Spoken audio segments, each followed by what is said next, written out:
చూసుకుంటూ ఉంది. అలాంటి సందర్భంలో రాజశేఖర రెడ్డి మరణం ఒక రకంగా ఆమెకి రిలీఫ్. అంటే రాజశేఖర రెడ్డి మరణం తర్వాత వీళ్ళిద్దరే డామినేట్ చేస్తున్నారు.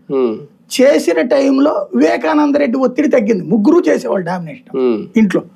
ఈ ముగ్గురు డామినేషన్ లో వివేకానంద రెడ్డి డామినేషన్ తగ్గిపోయింది అనుకుంటే మళ్ళీ వివేకానంద రెడ్డి వెనక్కి వచ్చాడు కాంగ్రెస్ నుంచి ఓడిపోయిన తర్వాత. వెనక్కి వచ్చి ఏం చేశాడు, విజయమ్మని షర్మిలతో మాట్లాడుకుని మళ్ళీ పార్టీలో చేరాడు. ఎవరు చేర్చుకున్నారు? జగన్ చేర్చుకున్నాడా? కాదు, వీళ్ళ ద్వారానే ఏర్పడినట్టు ప్రకటించుకున్నాడు. ప్రకటించుకున్నప్పటి నుంచి మళ్ళీ ఆ ఏరియా మీద ఆధిపత్యం బిగించేశాడు. ఈ సందర్భంలో ఏం చేశాడు, జగన్ పట్టించుకోవట్లా.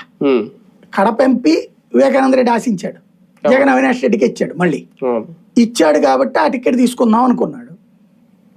జగన్ ఆ టికెట్ ని అవినాష్ రెడ్డికే కన్ఫర్మ్ చేశాడు. కాబట్టి ఇతను ఏం చేశాడు, స్పర్ధను పెంచాడు.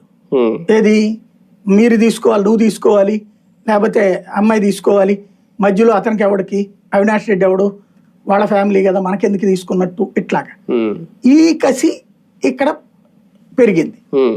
ఆ తర్వాత ఆయన చనిపోయినటువంటి అంశంలో ఇక అవినాష్ రెడ్డిని కారణం కూడా అదే వీళ్ళు రైట్ చేసుకొచ్చింది. ఆ మూమెంట్ నుంచి కూడా ఆవిడకి ఆ ఫీలింగ్ పడిపోయింది. వివేకానంద రెడ్డి జగన్ తనని పట్టించుకోవట్లేదు కాబట్టి ఆ కోపంతో ఈమెలో ఒక ఆశ్రయకెత్తిచ్చాడు.